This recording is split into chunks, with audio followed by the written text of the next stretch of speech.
లలితా మాతా శంభుప్రియా జగతికి మూలం నీవమ్మా శ్రీ భువనేశ్వరి అవతారం జగమంతటికి ఆధారం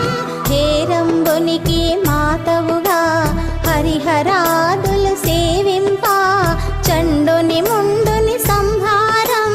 చాముండేశ్వరి అవతారం పద్మరేకుల కాంతులతో బాలా త్రిపుర సుందరిగా హంసవాహన రూపిణిగా వేదమాతవై వచ్చితివి శ్వేత వస్త్రము ధరించి అక్షరమాలను పట్టుకొని భక్తి మార్గము చూపితి